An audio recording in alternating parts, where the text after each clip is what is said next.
Okay, so I have it recording. All right. So again, good evening, everyone.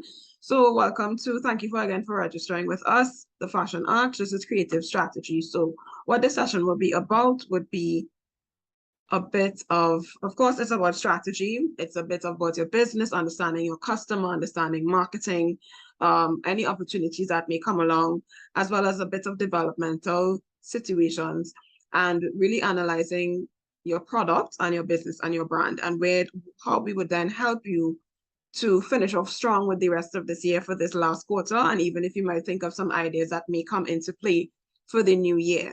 What this is, it's not to say that we are starting from scratch or starting new.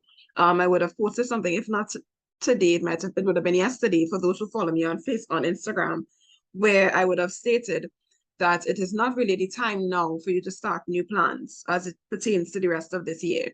Only if you're starting new plans, there's things to be implemented in the new year. People are wrapping up, people are looking at Christmas, it's end of year type things. So even if the fiscal year for some may start in October, you still have to consider the calendar year.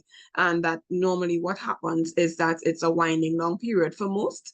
So try to look at what your full 2022 plan would have been and how you can possibly rework some things to make the rest of this year profitable or at least meaningful or effective for you. Right? So a bit about me before we get into anything. Again, good evening. My name is Aine Earl Williams. I am the lead consultant and founder of the Fashion Arch. We have been in business now for full-time for 6 years. I've been doing this for over 7 years in terms of having customers and clients in the creative and fashion industry. So what we really look at doing is, of course, promoting your brand story. We assist with connections between both you, your business, and your customers, and anyone that may need to relate to your business. We do pride ourselves in bridging the gap for designers and creatives like yourself by enhancing your marketing and branding foothold. We speak about that, of course, and while assisting with opportunities for new business and partnerships. So we pride ourselves in terms of being that connection, hence the name The Fashion Arch. We are that bridge, that connection for persons, be it just in terms of just understanding what your brand story is, and then, of course, sharing and telling that with others. So this session, what we really want to do is really to cover the importance of planning. And as I said, it's not that we're looking at your plan that you would have had before. It's nothing new, but where you can perfect, revisit, refresh. Of course, understanding branding and marketing as it pertains to your business. So a bit of competitive advantage, and then of course to a bit of a roadmap. But the roadmap will lead into some business styles. It will lead into thinking of where you're going next when it comes to your marketing to your customer, and and some of these subjects that you'll see it will be covering would be where you would have been all asked a question when you registered. So we will try our best to cover most of those topics, be it on the branding, marketing side, and even when it comes to business and business planning. Right, so of course, the main thing as we begin is of the importance of planning. Why do we need to plan? Planning is the first thing when you're thinking about, you would have had an idea and you're now here now because you now have a business, most likely. I know for most that are here, everyone here is currently in business, correct? If you can just put in the chat to let me know, or a thumbs up could work as well. Because I'm familiar, I think I'm not Candice, I think might be the only one, I'm not too sure. Okay, everybody's in business, great. So that's it. So you understand too why we would need to plan. To plan, we must plan, right? So you think about a plan as a space where it helps you with a direction. It gives the best sense of direction that you would need to move forward with your business. Once you've understood, of course, your business vision and mission, the purpose behind what you're doing, it helps you with moving forward. That's why we plan. So you would have had at the beginning of the year, outside of similar to a resolution that you'd have done, a plan for your business. So as we're winding down to the end of it, it's really helping you to direct yourself in the best space forward to give you the benefits that you need to see, and then of course helping you to go into another year, or if you've done a 3-year plan, 5-year plan, where are you as it pertains to that direction. It offers, of course, a sense of competitive advantage because it means that you've actually done the work, you've done some research, you've done some back-end work to see exactly what it means to plan. And I know somebody, and I think it was you too, in terms of your asked in terms of systems to put in place. It is a part of the process, and we'll get into that down to the end. Planning also helps with innovation because it actually makes you think a little more. And as creatives, we already work and sustain outside of the box.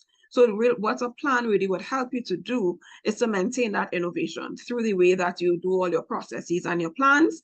It brings about a bit of innovation, because when you try to find ways to do things in a different space than others would as a creative entrepreneur, it helps you to be proactive. You have a plan so you know where you're going. It sometimes increases productivity as well as efficiency. So the thing is, you have this, and when we speak about efficiency, it's not just with you as a business owner, but if you are to include more persons into your business processes, if you have assistants, if you have persons working for you, if you have production staff, it helps with efficiency because you've actually sat and planned things. And of course, including them as well too in your planning sometimes makes it easier for most, because they feel more comfortable working for you and with you, right? Plan, of course, at the end of the day, assist with higher sales and profitability. That's one of the reasons why you plan. It's one of the reasons why too most times you are in business, besides the passion that you may have and the purpose behind things. You plan to ensure that you get the sales that you want at the end of the day. It assists with motivation. We kind of spoke about that with the efficiency, and it will attract investors. Similarly too, even if you are applying for a grant, you're applying for a loan, you're applying for an investor, most times the first thing that they would ask you for is, let's see your business plan. They don't want to see your Instagram page or your website. They would ask you for a business plan. So showing what that plan and what you, Carson just came in, showing that plan and showing that you have something to actually benefit, it's not a document that they can see, be it physical or online, where you've actually sat and you've thought about what you need for this business plan. You've thought about your goals. You've thought about your mission. You've thought about your customers, the way that you're going to market, the elevator pitch and describing yourself. All of these things are a business plan. So most of the items that we will actually be going through in this session today would cover what you would normally see in a business plan when it comes to at least your customers, a bit of SWOT, marketing, branding, and even a bit too in thinking about digital marketing and stuff like that. The only thing we may not go too much into is the finance, and I know somebody did ask a question about that, but at least I could find some ways of that point you in the right direction when it comes to the finance, right? So these are some documents. I will send these to you as well. When you think about your business plan, you have to have goals. And you always hear about SMART goals and what these mean. And this is what this looks like. What are your SMART goals? So you have to have these, someone is coming in. You have to have, of course, you articulate those goals. And then these goals help you to then obtain and to gain and attain specific objectives and actions.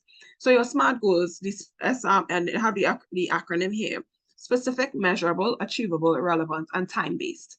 So these are the things you have to think about that helps you actually putting together a business plan.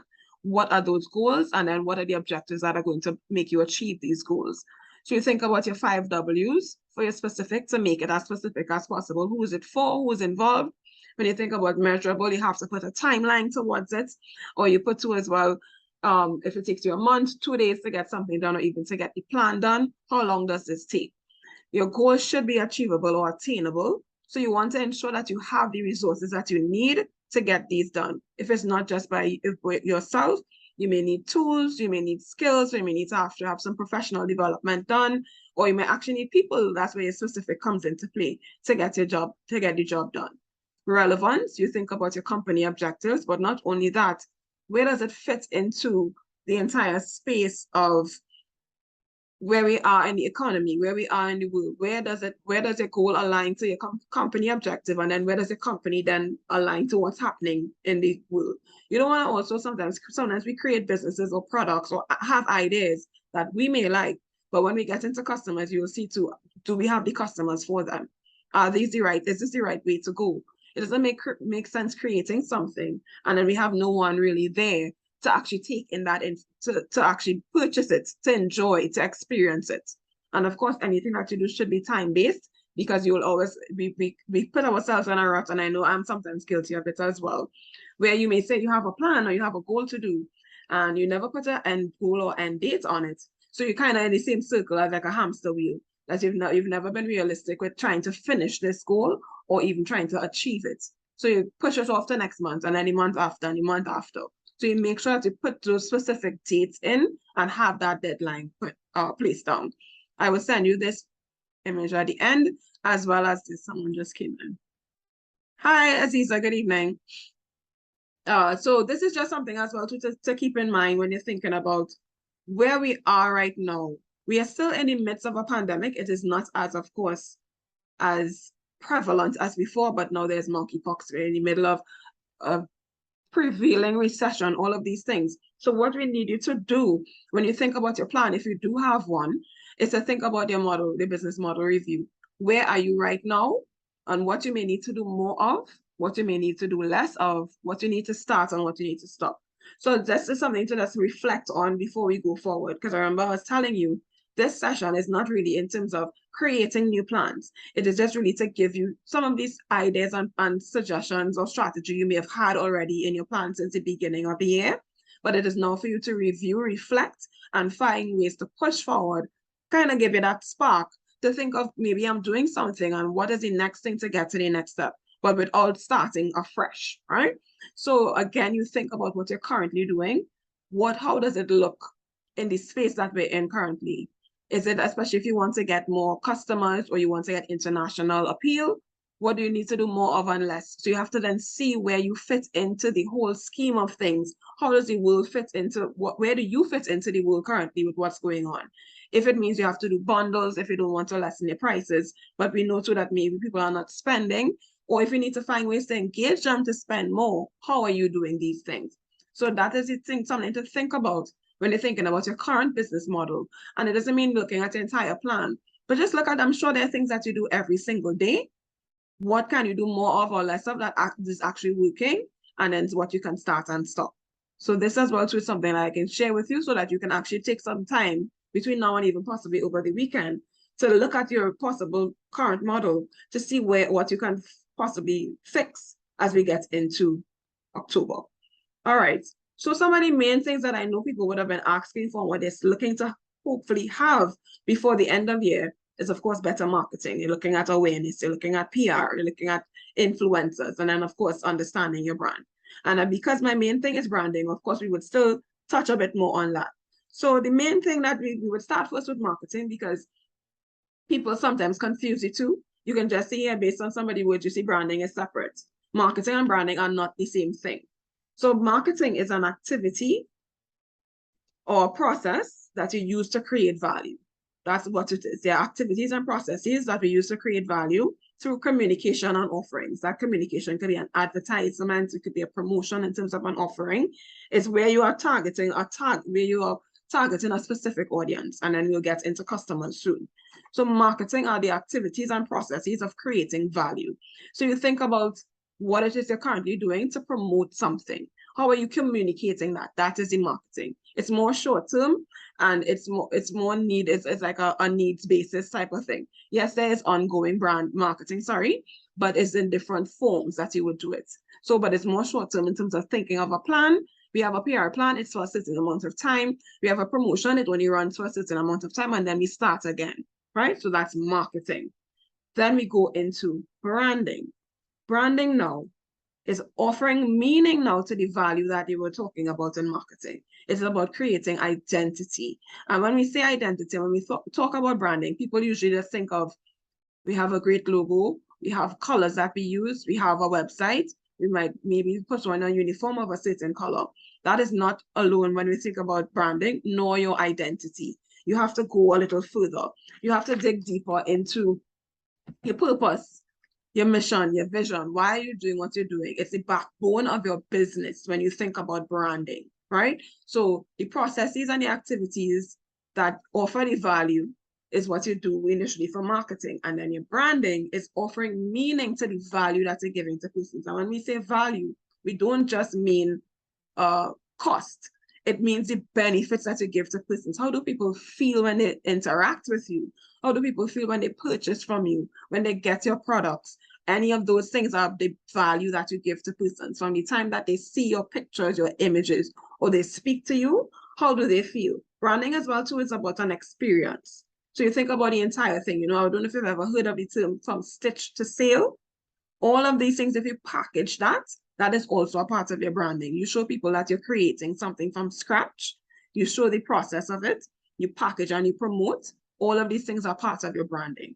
And that's a part of your identity. If it shows that you are a part of something that's fun, they understand that's what they will get from you all the time. If it's something that's very serious, they know that they can deal with you or address you with a Miss or Mrs. Doctor instead of on a first name basis. So it's all of these things to think about when you're thinking about branding and the difference between the two.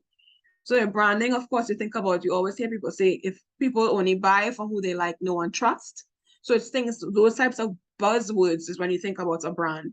It's the design, yes, it is about the quality, but you think of as well too in terms of that business. You think about marketing, you think about strategy behind it.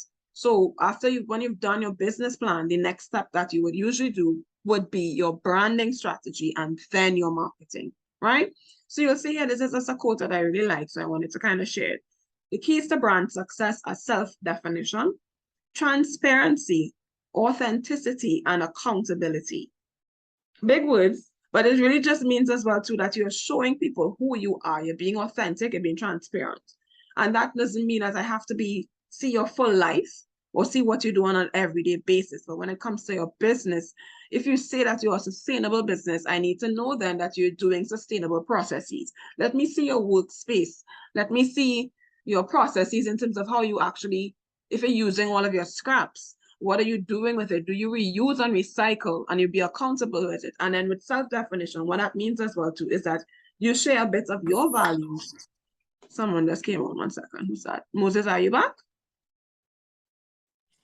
Yes, okay. I got some interruption with the internet. No problem, but it's being recorded. So if there's anything, for sure I would send you the recording because I know you were one of the first persons on. No problem at all. All right. So what I'm saying is, thank you. You're welcome. Self-definition, and you think about, as I said, what are some of your values? And it doesn't mean you have to go as deep as thinking of your political values. Based on your business, of course, it would work. Your political, your religious, but it could maybe just look at your core values. Do you recycle? How do you feel about women? How do you feel about children, about animals even if it's about healthy eating? But then how does it then play into what you do as a business? So you have to find the connection between the two, because there's a personal brand, which is yourself, even though you are the owner of the business. But then what does the brand stand for?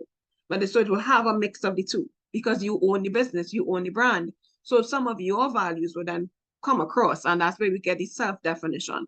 So for me, I want to ensure too that community is a big thing for me. So that's why I do stuff like this, and I ensure that we help others. And that could be in different forms. You do these things and you share what your values are. I'm all about supporting local or supporting the small business on my MSMEs.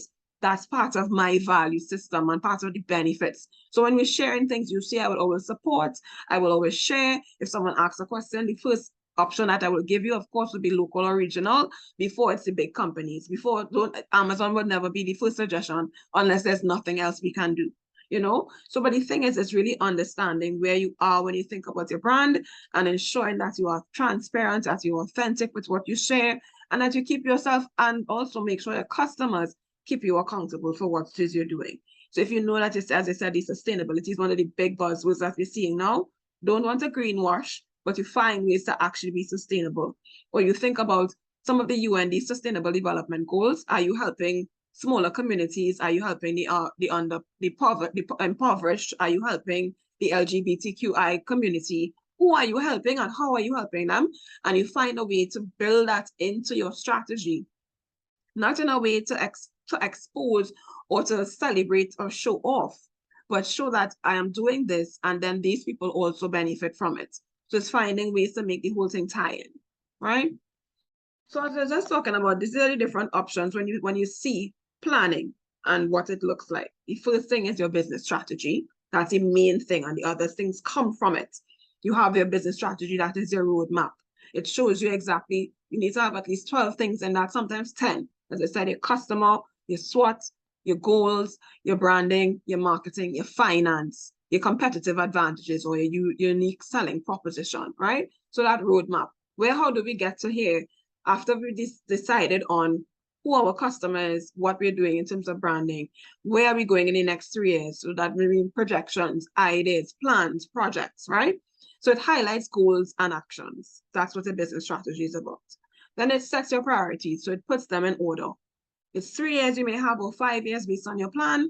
How do you get things done? Things may switch, things may change, So it also sometimes you have to leave a little leeway, but ensure that there are priorities, because there are some things that that will have to be done before others, and things come up, but still remember what your priorities are, right? And then of course it guides all decision making, because this is where you have actually confirmed this is what we're going to do next, and it's in this plan. From the business plan, you get into branding strategy. You define what your brand stands for. You're just talking about that in terms of understanding your benefits, understanding your values, why you're doing what you're doing. Your why, that's what it is. Then you think about your purpose. Why are you doing this? Why are you so passionate about your business? What's the purpose behind it? And it cannot just be for making money. What's the purpose of your business? What's the purpose of House of Fennel? What's the purpose of RG Fashion? And is it to make women feel a type of way in the clothes? Is it to have the Caribbean fashion industry on the map? What is it? What is your purpose? And then think about your core values. We just kind of went through it, using only working with regional persons, using eco-friendly materials and processes, no paper, no waste. What are your core values? It could be integrity. It could be that you're just being authentic. It could be that you're reaching out to people, that you have the best communication. What are your core values? And then when you just say integrity, you have to make sure and stand by it and explain what that means. And when we talk about integrity, like I will put in sometimes, like there are things that I can do as a business owner and as a consultant, but not all the time you may get it right.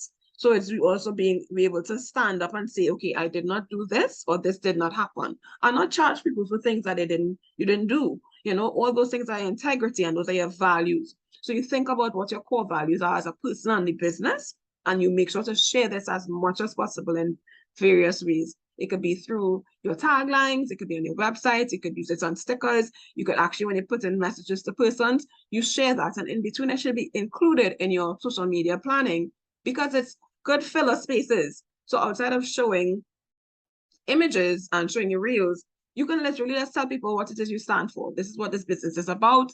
You can add it to your highlights, and then you could, of course, reshare as much as possible when it comes to that. All right. Brand positioning. That is, of course, stating where you stand or stay when it comes to your niche. I know some people I'm seeing are familiar. So in terms of, let's say, Carson, he would be, is Carson here? Yes. So Carson is a footwear designer, but leather works, because I know he does accessories as well based on bags. So when you speak about brand positioning as it pertains to an accessory brand, where does he stand based on the market that he's in? How does he position himself different from the others?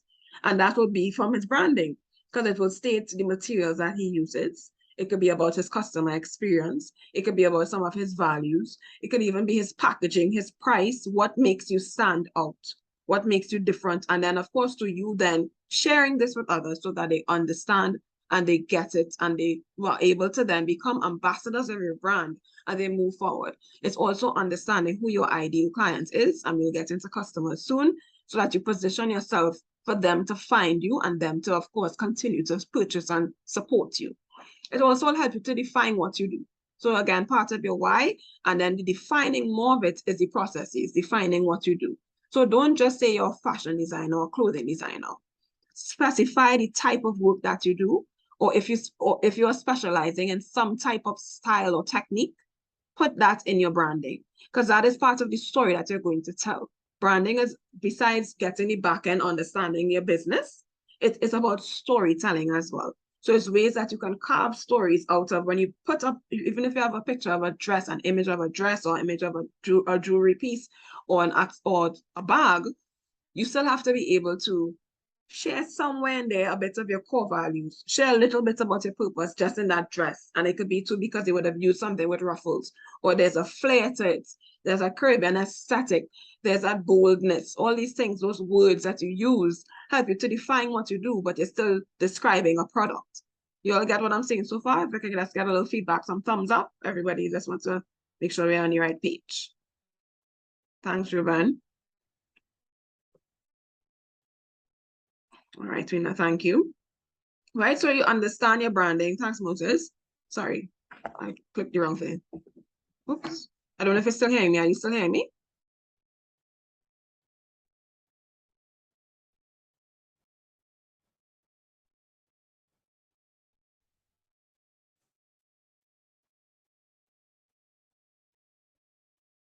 Are you all still hearing me?